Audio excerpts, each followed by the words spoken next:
দেখতে অল্প আদরের মেয়ে না সর্বাধিক বন্ধুরা আমার স্নেহের মেয়ে?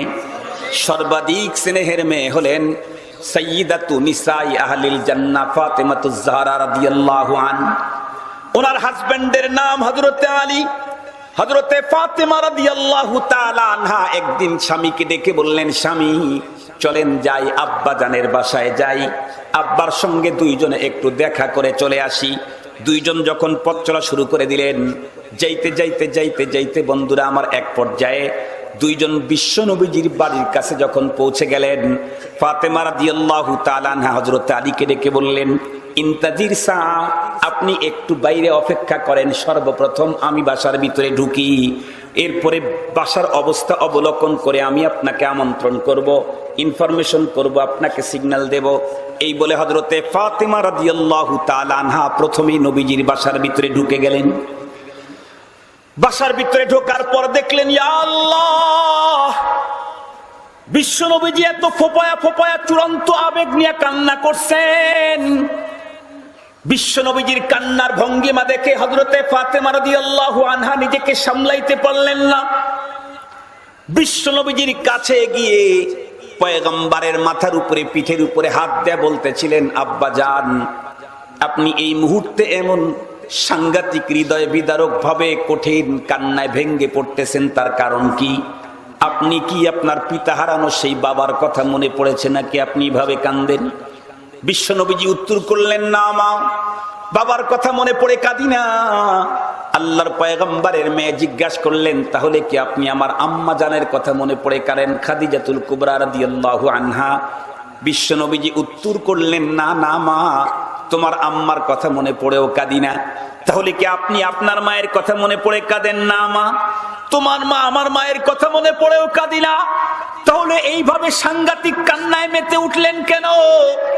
বিশ্ব নবীজি তখন উত্তর করলেন, ফাতেমা শোনো মা, আল্লাহ পাক রব্বুল আলামিন যখন আমাকে দাওয়াত করে তার বাড়িতে নিয়ে গেলেন, আমি যখন আরশে আজিমে চলে গেলাম, রব্বুল আলামিন তখন তার নিজস্ব কিছু বন্ধুরা আমার প্রোগ্রাম কিছু মিশন, তার কিছু ফ্যাক্টরি, তার কিছু জিনিসগুলো আমাকে আল্লাহ পাক দেখাইলেন। তার দুইটা প্রজেক্ট আল্লাহ পাক আমাকে দিয়ে প্রদক্ষিণ করাইলেন। তার ভিতরে একটা প্রজেক্টের নাম হলো জান্নাত, আর একটা প্রজেক্টের নাম জাহান্নাম। ও মা, আল্লাহ পাক রব্বুল আলামিন তার কাছে দাওয়াত দিয়ে আমাকে নিয়ে তার জাহান্নামের প্রজেক্ট যখন আমাকে দেখাইলেন, জাহান্নামের ভিতরে উকি দিয়ে আমি যেই দৃশ্যগুলি দেখতেছিলাম, সেই দৃশ্যের কথা মনে পড়ে আমি রহমাতুল্লিল আলামিন নিজেকে কন্ট্রোল করতে পারতেছি না, কেঁদে ফেলছি। এ কথা বলতেই হযরতে ফাতেমা রাদিয়াল্লাহু তাআলা আনহা সাংঘাতিক ভাবে বিচলিত হয়ে গেলেন। ডেকে বললেন, আব্বা, আপনি রহমাতুল্লিল আলামিন, জাহান্নামীদের এমন কেমন ভয়াবহ শাস্তি দেওয়া হচ্ছে, যেই শাস্তির কথা মনে পড়েই আপনি এভাবে কেঁদে উঠছেন। আম্মা জান হযরতে ফাতেমা রাদিয়াল্লাহু তাআলা আনহা, বন্ধুরা আমার, মুসলমানদের মা হন না, মুসলমানদের বোন হতে পারেন। এ বন্ধুরা আমার, ফাতেমা রাদিয়াল্লাহু তাআলা আনহাকে মা বলে ডাকাটা সহি না। ফাতেমা রাদিয়াল্লাহু, মা ফাতেমা, এটা গলত শব্দ। মা ফাতেমা হবে কেমন? বিশ্ব নবীজি যদি বাবা হন, তাহলে তার মেয়ে মা হয় নাকি? তার মেয়ে কি হবে? কথা বলেন না কেন? বোন হবে। মা কারা? মহানবী সাল্লাল্লাহু আলাইহি ওয়াসাল্লামের স্ত্রীগণ আমাদের মা। ওয়া আজওয়াজুহু উম্মাহাতুকুম, কোরআনে পাকের মধ্যে আসছে, আন-নবিয়্যু আউলা বিল মুমিনিনা মিন আনফুসিহিম ওয়া আজওয়াজুহু উম্মাহাতুহুম। নবীর স্ত্রীগণ তোমাদের মা। ফাতেমা রাদিয়াল্লাহু তাআলা আনহা আমাদের মা নন, উনি আমাদের বোন। সম্মানিত হাজরিন, এই ফাতেমা রাদিয়াল্লাহু তাআলা আনহা বললেন, আব্বা কি দৃশ্য দেখলেন আপনি এভাবে কেঁদে উঠলেন? উনি বলেন, মা, আমি জাহান্নামে উকি দিয়ে দেখি জাহান্নামের ভিতরে অধিকাংশ অধিবাসী হচ্ছে নারী। জাহান্নামের অধিকাংশ অধিবাসী নারী। এই কথা হাদিসের এক হাদিসে বর্ণনা নাই, অনেক হাদিসের বর্ণনা আছে। সম্মানিত হাজরিন, জান্নাতের ভিতরেও বলেন তো দেখি বেশি হবে কারা? কথা বলেন না কেন? নারী। জান্নাতেও নারী বেশি, জাহান্নামেও নারী বেশি। তাহলে বোঝা গেল আসলে নারীর প্রোডাকশনই বেশি। কথা কি বুঝাইতে পারছি? অনেক জায়গায় মাহফিলে যাওয়ার পরে বলে, হুজুর পুরুষের চাইতে নারী বেশি, নারীদের জায়গাই হচ্ছে না। আমি কর্তৃপক্ষকে বলি, আরে ভাই বেশি যে হবে এটা তো আমাদের জানাই আছে, জান্নাতেও নারী বেশি, জাহান্নামেও নারী বেশি। বুঝা গেল দুনিয়াতে নারীর প্রোডাকশন পুরুষের তুলনায় বেশি হবে। 2 নম্বরের কারণ, কোরআনে পাকে আল্লাহ পাক একটা অপশন দিয়েছেন। আল্লাহ পাক বলেন, ফানকিহু মা তাবা লাকুম মিনান নিসাই মাসনা ওয়া থুলাসা ওয়া রুবা। এ বক্তব্য কার বলেন তো দেখি? আল্লাহ বললেন, ও মুসলমান পুরুষেরা, তোমরা বিয়ে করো 2টা, 3টা, 4টা। ফাইন খিফতুম আল্লা তাদিলু ফাওয়াহিদা।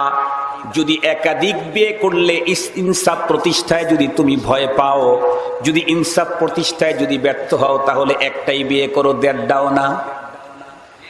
আল্লাহ পাক কিন্তু বিয়ের ব্যাপারে প্রথমেই স্টার্ট করেছেন কয়টা দিয়া? কথা বলেন না কেন? ফানকিহু মাসনা। এই জন্য রব্বুল আলামিন প্রত্যেকটি মুসলিম পুরুষকে 4টা পর্যন্ত বিয়ে করার অনুমতি দিয়েছেন। এখন অনুমতি দিলেন 4টা বিয়ে করার, কিন্তু দুনিয়াতে পাঠাইলেন একটার সঙ্গে একটা। তাহলে এই অনুমতির কোনো যথাযথ অর্থ রইল নাকি? আল্লাহ যখন 4টা পর্যন্ত বিয়ে করার অনুমতি দিয়েছেন একজন পুরুষকে, তখন ওই বুঝেছি পুরুষের তুলনায় পৃথিবীতে নারী। কথা বলেন না কেন? পুরুষের তুলনায় নারী বেশি, এইটা বুঝার জন্য এখন আর কোরআন শরীফ আর হাদিস শরীফের দিকে তাকানো দরকার নাই। বাংলাদেশের রোড গার্ডের দিকে তাকাইলেই বোঝা যায়। বাজারে গেলে, কথা বলেন না কেন, বাজারে গেলে কাপাসিয়া, গাজীপুরের কাপাসিয়া থানার এক চেয়ারম্যান সাহেবের সাথে এক মাদ্রাসার মাহফিলে গেছি। চেয়ারম্যান সাহেব আমাকে বলতেছে, হুজুর আমি অবাক। কি বলে? মাহফিলের ঈদের আগে একটা মার্কেটে গিয়েছিলাম, তো মার্কেটে গিয়েছি কাপড়ের দোকানে কাপড় কিনতে। এই পরিমাণ নারীদের ভিড়, আমি বিব্রতকর অবস্থায় পড়ে গেলাম। তো আমি এমনিতেই বিব্রতকর অবস্থায়, হঠাৎ করে এক মহিলা এসে বলতেছেন, আপনারা মার্কেটের ভিতরে কেন? কি বলতেছে? কথা বলেন না কেন? আপনারা মার্কেটের ভিতরে কেন? তার মানে ওরা আগামী দিনে আমাদেরকে ঘরে ঢুকায়া মার্কেটটা ওরা দখল করতে চায়। আমি বলছি যে আলহামদুলিল্লাহ, বাইরের সব কাজ যদি ওরা করে, আমাদেরকে যদি ঘরে থেকে খাওয়ার ব্যবস্থা করে, তাতে খারাপটা কি? তাতে খারাপটা কি? তবে দেখবেন এখন গাড়ি চালানেও ওরা, হুন্ডা চালাইতেও ওরা। অনেকে বলে, হুজুর এখন তো সৌদি আরবে ওরা গাড়ি চালায়। তা আমি একদিন আমি যেই গ্যারেজে গাড়ি সারাই, সেই গ্যারেজে যাওয়ার পরে এক মহিলা আসলো গাড়ি চালায়। তা আমি পরে আমার গ্যারেজের মালিককে জিজ্ঞেস করলাম, হাজি সাহেব, ওই মহিলা কি করে? বলে, উনি একটা ব্যাংকে চাকরি করে। তো গাড়ি উনি নিজেই চালায়? বলে হ্যাঁ। তা আমি বললাম, কি সাহসী মহিলা, পুরাতন গাড়ি চালায়। বলো তো দেখি, রাস্তায় আসার পর যদি পাংচার হয় তখন চাকা কে খুলবে? হইতে পারে না পাংচার রাস্তার ভিতরে? রাস্তার ভিতরে আসার পরে যদি গাড়িটা লিক হয়, এখন তো মজায় চালাইতেছে, তখন চাকা খুলতে কথা বলেন না কেন? এই জন্য আল্লাহ পাক রব্বুল আলামিন চাকা খুলতে গিয়ে একজন নারী রাস্তার ভিতরে কাজ করে নিজের মান কমাবে, এটা মালিক চান না। এই জন্য মালিক ওদেরকে অল্প সময়ের আরাম দিয়ে মানুষের সামনে বেইজ্জতি করার কোনো প্রোগ্রামই রাখেন নাই। আল্লাহ পাক আমাদেরকে হেফাজত করুক, আমিন বলেন। আরো একটু জোরে বলেন না। সম্মানিত উপস্থিতি, আপনাদের খেদমতে বলতেছিলাম যে রাসূল করিম সাল্লাল্লাহু আলাইহি ওয়াসাল্লাম বললেন, আমি উকি দিয়ে দেখি জাহান্নামের ভিতরে নারী বেশি। হযরত ফাতেমা রাদিয়াল্লাহু আনহা জিজ্ঞেস করলেন, আব্বাজান নারী বেশি দেখলেন, আযাবের দৃশ্যগুলি কি ছিল? আপনি এত কাঁদতেছেন। নবীজি বললেন, 6 পদ্ধতিতে আমি আযাবে গ্রেফতার দেখেছি নারীদেরকে জাহান্নামের মধ্যে। আমি মাত্র 2টা কথা বলবো, 2টা শেষ করে দেব।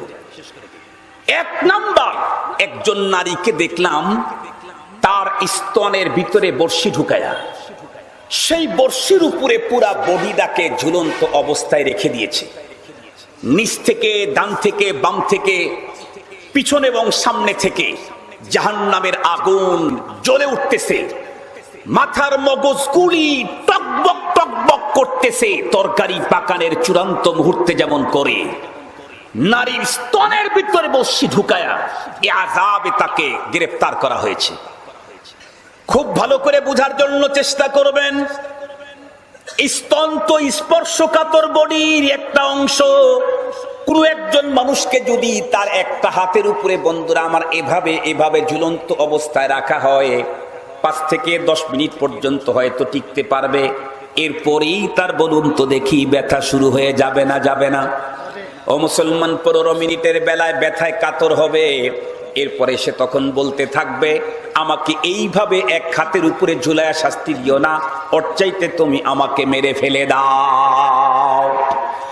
একটা হাতের উপরে ঝুলন্ত অবস্থায় বডি রেখে দিলে 15-20 মিনিট পরে যদি সেই লোক মরতে রাজি হয়, আযাবের, বন্ধুরা আমার, ভয়াবহতা থেকে মুক্তি পেতে চায়, ও মুসলমান, সেইখানে একজন নারীর স্তনের ভিতরে বর্শি ঢুকায়া সেই বর্শির উপরে পুরা বডিটা ঝুলন্ত অবস্থায় রেখে দেওয়া হয়েছে। এরপরে চতুর্দিক থেকে, নিচ থেকে জাহান্নামের আগুনগুলি পোড়াইতে পোড়াইতে তার মগজগুলা, বন্ধু আমার, টকবক টকবক করাইতেছে। বলুন তো দেখি, এই আযাব সহ্য করার ক্ষমতা আমাদের আছেনি? বিশ্ব নবীজিকে ডেকে বললেন, হযরতে ফাতেমা রাদিয়াল্লাহু আনহা তার আব্বাজান। তারপরে নবীজি উত্তর করলেন, মা, আমি আর একজন মহিলাকে দেখলাম জিহ্বার ভিতরে বর্শি ঢুকাইয়া পুরা বডিটাকে সেই বর্শির উপরে ঝুলন্ত অবস্থায় রেখে দেওয়া হয়েছে, পুরা বডি। খুব ভালো করে বুঝবেন, কখনো বন্ধু বান্ধবের সামনে জিহ্বা দিতে দিতে ছোটবেলায় হঠাৎ করে যখন জিহ্বা শক্ত করে ধরে ফেলেছে, একটু যদি টান দিয়েছে, মনে হয় যেন জান বের হয়ে যাবে, সেই জিহ্বার ভিতরে বর্শি ঢুকায়া পুরা বডিটাকে জিহ্বার উপরে ঝুলন্ত অবস্থায় রেখে দিয়ে জাহান্নামের আগুন দিয়ে, বন্ধুরা আমার, তাকে পোড়ানো হবে। এই কথাগুলি শোনার পর ওই নারী, যেই নারী সম্পর্কে পয়গম্বর বলেছেন সাইয়্যিদাতু নিসাই আহলিল জান্নাহ, জান্নাতের নারীদের সরদারিনী হযরতে ফাতেমা রাদিয়াল্লাহু তাআলা আনহা, বাবার মুখে জাহান্নামে নারীদের শাস্তি ভোগের দৃশ্যের কথা শুনে উনিও তখন কেঁদে ফেললেন, ভয়ে কাতর হয়ে গেলেন। আব্বাকে ডেকে বললেন, আব্বা, আমার তো এখন দিলের ভিতরে চূড়ান্ত ভয় চেপে বসেছে। না জানি কোন অপরাধের কারণে নারীদেরকে জাহান্নামের ভিতরে এমন আগুনের আযাব দেওয়া হবে এই পদ্ধতিতে। আমাকে দ্রুত বলে দিন, আমার ভয় লাগতেছে, না জানি আমিও নাকি ওই জাতি কোনো অপরাধের অপরাধী হয়ে গেছি নাকি।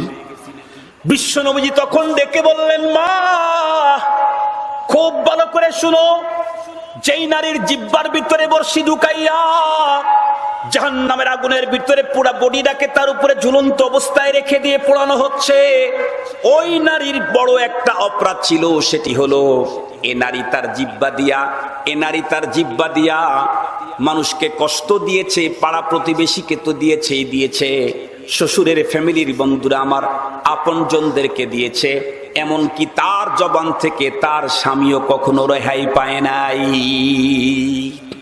আমি জিজ্ঞাসা করতে চাই, জামালপুরে মনে হয় এই জাতীয় নারী নাই, তবে অনেক অঞ্চলে এমন নারী আছে যাদের জবান এতটাই চূড়ান্ত বিষদর, এই জবানের আক্রমণ থেকে শ্বশুর শাশুড়ি, ননদ ননাস, আপনজন, এমনকি স্বামীও রেহাই। কথা বলেন না কেন? স্বামীও রেহাই পায় না। ওই যে আমি এক খান সাহেবকে সাথে করে নিয়ে আসছি। খান সাহেব সাংঘাতিক মানুষ।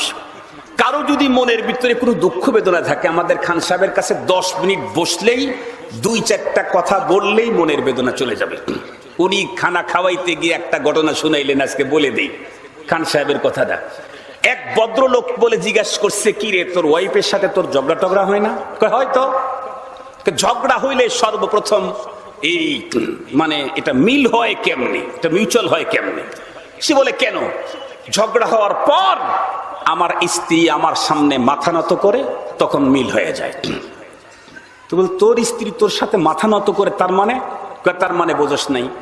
ঝগড়া লাগলেই আমি তার ভয়ে খাটের নিচে পালাই। সে যতক্ষণ পর্যন্ত খাটের নিচে লাঠি নিয়ে মাথা নিচু করে যতক্ষণ পর্যন্ত না বলে বের হওয়া, ততক্ষণ পর্যন্ত আর আমি বেরোই না। সম্মানিত হাজিরিন, এইরকম মাথা নত করা স্ত্রী আমাদের দেশে মনে হয় নাই। আর কথা বলেন না কেন, কথা বলেন না কেন?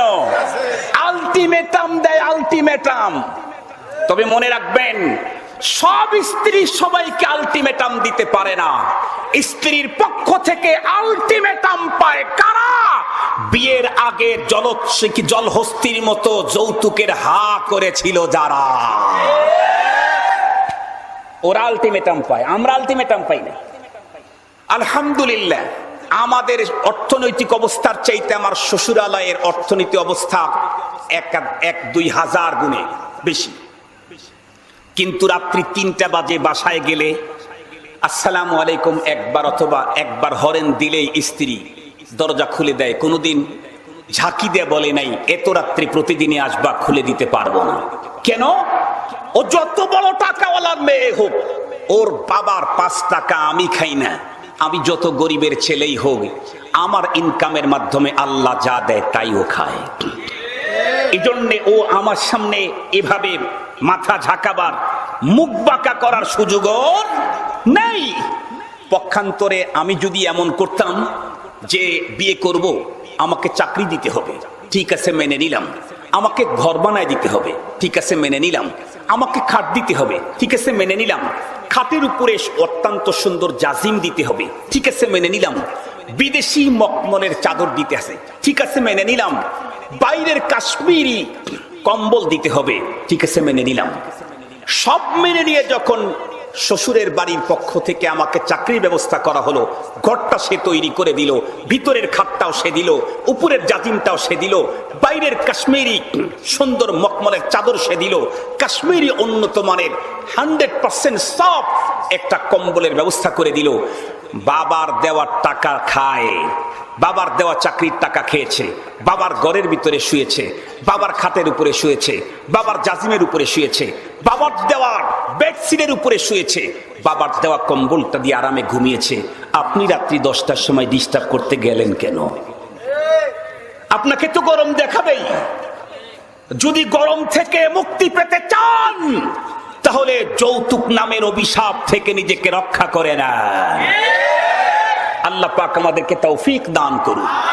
সম্মানিত হাজিরিন, তবে মাদেরকে বলতে চাই, ওমা, তোমার স্বামী যৌতুক নিকার কৌতুকিনী যাই করুক, এরপরেও তুমি তোমার জবান দিয়ে স্বামীকে কষ্ট দিতে পারো না, স্বামীর পরিবারের লোককে কষ্ট দিতে পারো না। তুমি যদি অহেতুক ভাবে তুমি তোমার স্বামী পরিবারের লোকদেরকে জবান দিয়ে কষ্ট দাও, তাহলে ইন্তাদির অপেক্ষা করো, তোমার জন্য জাহান্নামের শাস্তির সিস্টেম জিহ্বার ভিতরে বর্ষি ঢুকায়া ঝুলন্ত অবস্থায় রাখা হবে। দ্বিতীয় নম্বরের বন্ধুরা আমার, অপরাধী নারী। কি অপরাধের কারণে আল্লাহ পাক তাতে এত বড় আযাব দিলেন? স্তনের ভিতরে বর্ষি লাগায়া পুরা বডিটাকে জাহান্নামের আগুনের ভিতরে পোড়াইতেছিলেন। কোন অপরাধের কারণে? খুব ভালো করে বুঝবেন। বিশ্বনবীজি উত্তর করলেন, মা, এ হলো ওই নারী যেই নারীর স্বামী থাকতেও বন্ধুরা আমার ভিন্নভাবে অন্যদের সঙ্গে এনজয় করেছে। বর্তমান তো এই রোগ মহামারী আকার ধারণ করেছে। কথা বলেন না কেন? বর্তমানে এই রোগ মহামারী আকার ধারণ করেছে। তার সবচাইতে বড় কারণ হলো আমার জানা মতে 2টা। আজকের পৃথিবীতে স্বামী থাকতেই অন্য পুরুষের সাথে এনজয়ের যে মহামারী রূপ নিয়েছে, এর কারণ হলো 2টা। সবচাইতে বড় কারণ নাম্বার 1 হলো এই যে এই জন্তু জানোয়ারটা। ঠিক বললাম? আজকে এটার মাধ্যমে মাত্র 8 বছরের শিশু থেকে, বালক থেকে শুরু করে 80 বছরের বৃদ্ধ পর্যন্ত প্যাকেজ প্রেম আছে না নাই? ধরে বলেন আছে না নাই? কারো ফ্রেন্ড সার্কেলের সিরিয়াল 27টা, কেউ বলে আমার 32টা। আর একটা হলো বিয়ে করে স্ত্রীকে দেশে রেখে প্রবাসী জীবন কাটানো, এটাও একটা কারণ। এই 2 কারণেই আমার দেশের অনেক মুসলিম নারীরাই আজকে এই চূড়ান্ত ভয়ানক আযাবের শাস্তির যে কারণ, সেই কারণের ভিতরে আজকে তারা অ্যারেস্ট হয়ে যাচ্ছে, তারা ঢুকে যাচ্ছে। আমি সকলকে বলতে চাই, ওমা মনে রাখবেন, মনে রাখবেন, শরীয়ত তো অপশন দিয়েছে, শরীয়ত তো অপশন দিয়েছে। আমি যে স্বামীর সাথে আমার বিয়ে হয়েছে, তাকে দিয়ে যদি আমার যৌন চাহিদা, আমার বডির চাহিদা যদি পূরণ না হয়, তাকে দিয়ে যদি আমার কাজ না হয়, তাহলে শরীয়ত আমাকে অপশন দিয়েছে তুমি তার থেকে পৃথক হয়ে যেতে পারবে। তবে পৃথক হওয়ার পদ্ধতি দিয়েছেন। আজকে যেই পদ্ধতি আছে সেই পদ্ধতি না। কোনোভাবেই স্ত্রী স্বামীকে তালাক দেওয়ার অধিকার ইসলাম শরীয়তে, কথা বলেন না কেন, নেই। স্ত্রী কখনো স্বামীকে তালাক দিতে পারে না। তালাকের ক্ষমতা নিয়ন্ত্রণ করে একমাত্র, জোরে বলেন না কেন, স্বামী। স্বামী স্ত্রীর হাতে তালাক দেওয়ার অধিকার নাই। স্বামীকে দিয়ে স্ত্রী তার উপরে তালাক নিতে পারে, তালাক দিতে পারে না। তালাক, কথা বলেন না কেন, তালাক দিতে, তালাক নিতে পারে। সম্মানিত হাজিরিন, খুব ভালো করে বুঝবেন, অপশন খোলা রেখেছে। তুমি সেই পদ্ধতিতে অগ্রসর হও। স্বামী থাকতে ভিন্ন বেগানা পুরুষের সাথে এনজয়কারী যারা হবে, এদের জন্য খোদায়ে পাকের জাহান্নামের আগুনের নির্ধারিত ডিজাইনের শাস্তি অপেক্ষা করতে আছে। মুসলমান ভাইরা রে আমার, আমি লম্বা কথা বলতে চাই না। সুতরাং আমি আমার ঘরের মেয়েকে, আমার মাকে, আমার বোনকে, আমার ফুফিকে, এমনকি বন্ধুরা আমার আপনজন নারীদেরকে জাহান্নামের আগুন থেকে বাঁচাবার জন্য ফিকির আমাকে করা প্রয়োজন আছে না নাই? শুধুমাত্র আমি নামাজ পড়বো, রোজা রাখবো, হজ করবো, যাকাত দেব, মসজিদে গিয়ে বসে থাকবো, দীর্ঘক্ষণ পর্যন্ত জিকির করব, আমার এই ইবাদত আমাকে 100% আল্লাহর দরবারে মুক্ত করতে পারে না। আমার জন্য আমাকে পরিশুদ্ধ করতে হবে, আর আমার পরিবার পরিজনদেরকেও জাহান্নামের আগুন থেকে বাঁচাবার জন্য এই পদ্ধতিতে চেষ্টা করতে হবে, যেই পদ্ধতিতে চেষ্টা করেছিলেন হযরতে নূহ আলাইহিস সালাম। 2 দিন আর 7 দিন, সপ্তাহে 1 দিন, মাসে 3 দিন চেষ্টা করেই আমি যদি ক্ষান্ত হয়ে ব্যাগে চলে আসি, তাহলে বন্ধুরা আমার আল্লাহর আদালতে আমি আমাকে আসামির কাঠগড়া থেকে রক্ষা করতে পারবো না। এজন্য আসুন, মহান রব্বুল আলামিনের সেই নির্দেশ আজকে আমরা প্রত্যেকেই পালন করে নেই। আল্লাহ পাক বলেন, ইয়া আইয়ুহাল্লাযীনা আমানু কু আনফুসাকুম ওয়া আহলিকুম নারা, ও ঈমানদার, তুমি তোমাকে তোমার পরিবারকে জাহান্নামের আগুন থেকে বাঁচাও। ওয়াকুদুহান নাস ওয়াল হিজারা, যেই জাহান্নামের ইন্ধন হবে বন্ধুরা আমার মানুষ এবং পাথর। আলাইহা মালাইকাতুন গিলাদুন শিদাদুন লা ইয়াসুনাল্লাহা মা আমারাহুম ওয়া ইয়াফআলুনা মা ইউমারুন। আল্লাহু আকবার। আল্লাহ পাক আমাদের সকলকেই নিজেকে এবং পরিবারকে জাহান্নামের ভয়াবহ আগুন থেকে বাঁচাবার তৌফিক দান করুক। জোরে বলেন আমিন। আর একটু জোরে বলেন আমিন। আমরা জানি কারো কাছ থেকে কোনো কিছু পাইতে হইলে সেখানে কিছু বিনিয়োগ করতে হয়, নাকি বলেন? বিনিয়োগ ছাড়া কোনো কিছুই জীবনে কখনোই অর্জন হয় না। হয়তো অর্থ বিনিয়োগ, না হয় সময় বিনিয়োগ, না হয় শ্রম বিনিয়োগ দিতে হয়। বিনিয়োগ ছাড়া জীবনে কখনো কোনো কিছু পাওয়া অর্জন হয় না। আল্লাহ পাক আমাদেরকে জান্নাত অর্জন করতে চাইলে আমাদের কিছু বিনিয়োগের দরকার আছে না নাই? একটা বিনিয়োগ হলো আমি আমার জীবনকে আল্লাহর রাস্তায় বিনিয়োগ করেছি। আমার জীবনের প্রতিটি মুহূর্ত চলবে আল্লাহর হুকুম পয়গম্বরী সিস্টেমের অধীনে, ইনশাআল্লাহ। একটু জোরে বলেন না ইনশাআল্লাহ। আর একটা বিনিয়োগ হলো আল্লাহ আমাকে যা দিয়েছেন এখান থেকে আমি আল্লাহর সন্তুষ্টি অর্জনে অর্থ বিনিয়োগ করব। এই মসজিদের দোতলার কাজের সহযোগিতার জন্য আপনারা যদি কেউ কোনো সহযোগিতা করতে চান, বিনিয়োগ করতে চান, যেই মালিক বলেছেন আমার কাছে বিনিয়োগ করলে তুমি যতটুকুন করেছো এত দেবই ওয়াজিয়াদা, আরো একটু বাড়তি দেব। সুবহানাল্লাহ বললেন না যে আমি যতটুকুন বিনিয়োগ করছি অতটুকুন তো দিবেনি। আল্লাহ বলেন ওয়াজিয়াদা, আমি আরো এক্সেস তোমাকে দেব। সুবহানাল্লাহ ওয়া বিহামদিহি। আর যেই মালিকের ওয়াদা কোনোদিন মিস হয় না, সেই মালিকের ঘর বাইতুল্লাহিল কারীমের এক অংশ এই পৌর কবরস্থান মসজিদের সহযোগিতার জন্য আপনারা যদি কেউ দিতে চান, অপশন খোলা আছে, দাঁড়িয়ে বলতে পারবেন, এখানে দিয়ে যেতে পারবেন, লেখায় দিতে পারবেন। অল্প সময়ের ভিতরে ইনশাআল্লাহ দোয়া হয়ে যাবে। আমাদের আপনজন কবরে আছে, কারো মাই নাই, কারো বাবা নাই, দাদা দাদি কারো নাই, নানা নানি কারো নাই। আমরা সকলের রুহের মাগফিরাতের জন্য এসেছি জান্নাতের বাগানে, মালিকের কাছে নিজেদের জন্য জান্নাতের আবেদন এবং মরহুম পিতামাতা আপনজনদের জন্য জান্নাতি আবেদন জানিয়ে আমরা এখান থেকে যাব। আল্লাহ পাক আমাদেরকে তৌফিক দান করুক। জোরে বলেন আমিন। একটু জোরে বলেন না আমিন। আলিহি ওয়া আসহাবিহি আজমাইন। ربنا ظلمنا أنفسنا وإن لم تغفر لنا وترحمنا لنكونن من الخاسرين ربنا لا تزغ قلوبنا بعد إذ هديتنا وهب لنا من لدنك رحمة إنك أنت الوهاب اللهم حبب إلينا الإيمان وزينه في قلوبنا وكره إلينا الكفر والفسوق والعصيان اللهم نبر قلوبنا بنور القرآن وزين أخلاقنا بزينة القرآن ونجنا من النار بالقرآن وأدخلنا الجنة بالقرآن اللهم إنك عفو كريم تحب العفو فاعف عنا رب ارحمهما كما ربياني صغيرا ربنا هب لنا من أزواجنا وذرياتنا قرة أعين